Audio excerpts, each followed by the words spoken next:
여러분 안녕하십니까? 뉴스 자키쇼 임병룡입니다. 대한민국 뉴스를 경마의 기수처럼 경쾌하고 박진감 있게 이끄는 뉴스 자키쇼 날씨부터 짚어보겠습니다.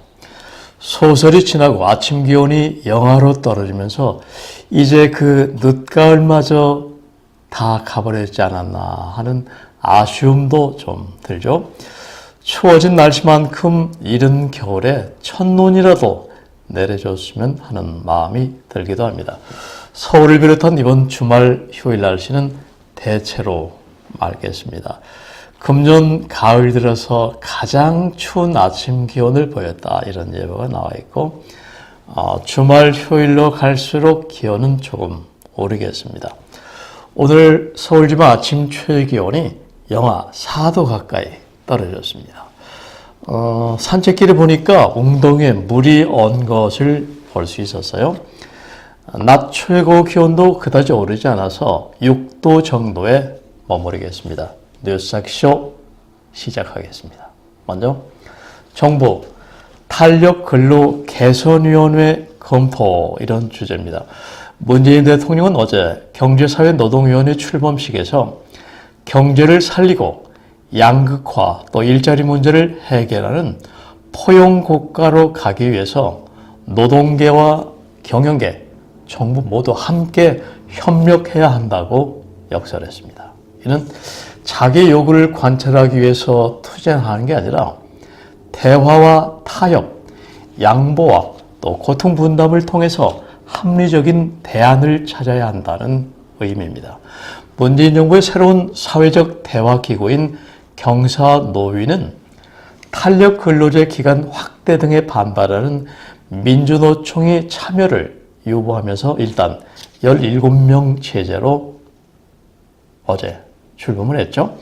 이에 대해서 문 대통령은 사회적 대화의 필요성에 공감한다면 제도의 틀 안에서 대화를 통해서 해결 방안을 모색해야 한다면서 그런 점에서 민주노총의 빈자리가 아쉽다고도 밝혔습니다. 그러면서 경사노위가 사회적 총의를 담아 많은 변화를 이끌어낼 수 있도록 민주노총이 빠른 시일 안에 참여해 주길 희망한다고 당부했습니다. 뉴스 자키쇼 두 번째입니다. 화살머리 고지에서 남북 도로 연결, 이런 주제입니다. 남북 군인들이 강원도처럼 비무장지대 내에서 지뢰를 찾고 길을 내는 작업 WND에서 서로 얼굴을 마주했습니다. 어제 여러분 뉴스 화면 보고 상당히 충격 같은 걸 받으셨죠? 군사분 개선 위해서 인민군복 또 국군 전투복이 한데 섞인 현장이었고 남북 군인들이 총을 든 채 함께 있는 장면이 어제 나왔습니다. 어제 국방부 당국에 따르면 DMZ 화살머리 고지 내 전술 도로를 개설하던 남북군 작업자들은 지난주 양측 작업의 한계 지점인 MDL 부근에서 만난 것이죠. 그러니까 전투 상황은 아니었습니다만은 일단 총을 벤 남북 군인들 수십 명이 이렇게 얼굴을 했다는 것은 대단한 일입니다. DMZ 내 도로를 뚫기 위한 작업을 이제 남과 북이 함께 진행하는 것이죠.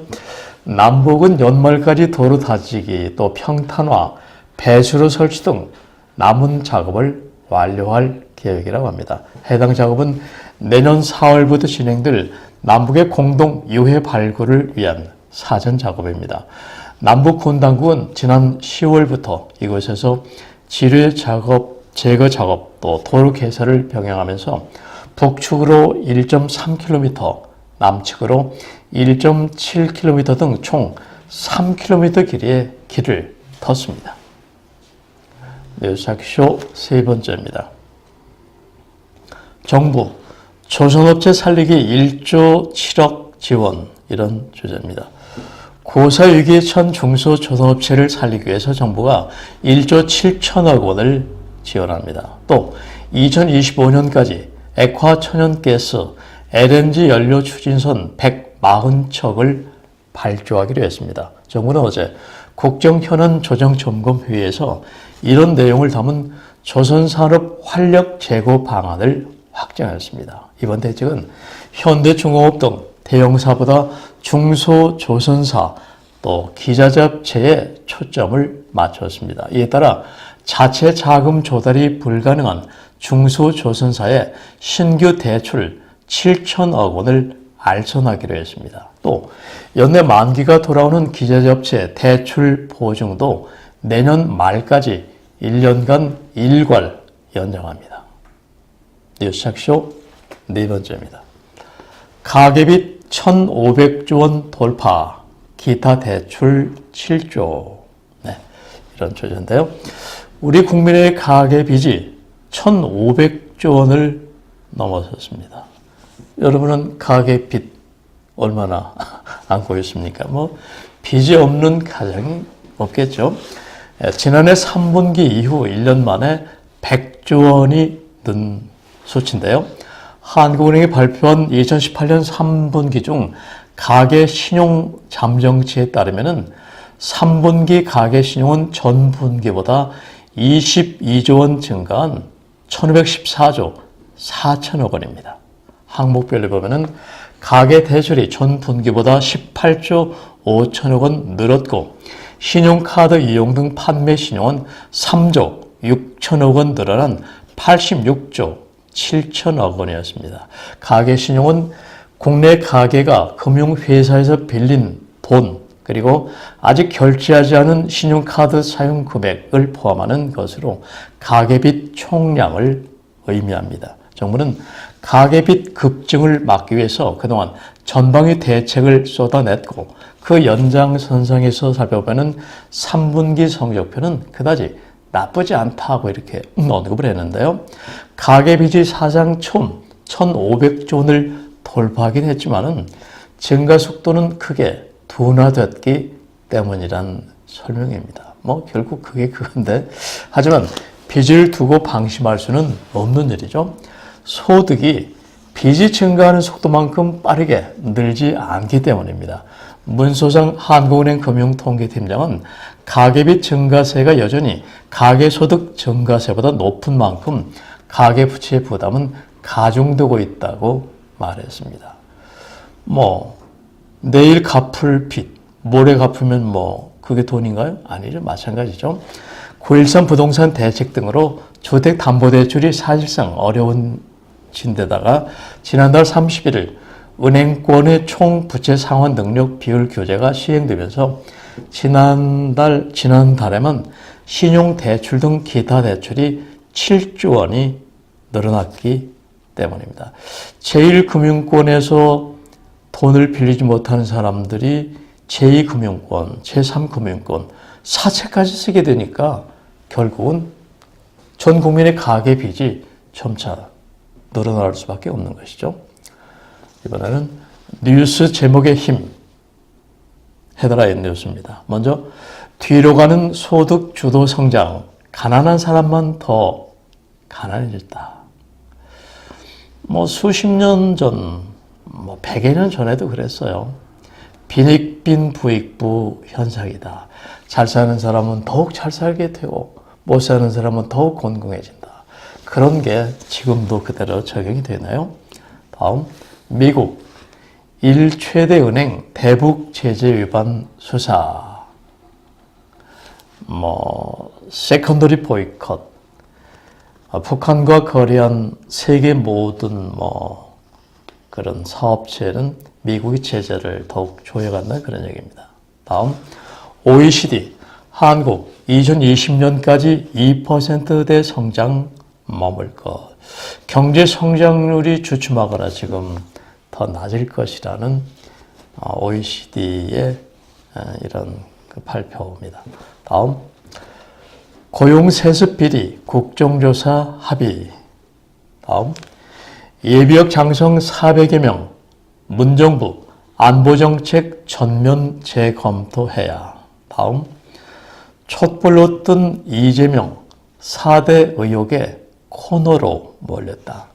대선까지 완주할까? 최근 가장 큰 뜨거운 이슈가 바로 이재명, 해경궁 김씨 사건인데 이재명 경기지사의 4대 의혹 하면은 뭐 친형 정신병원 강제 수용이라든가 조폭 연루설, 또 영화배우 김보선 씨와의 부적절한 관계 등을 들 수 있죠.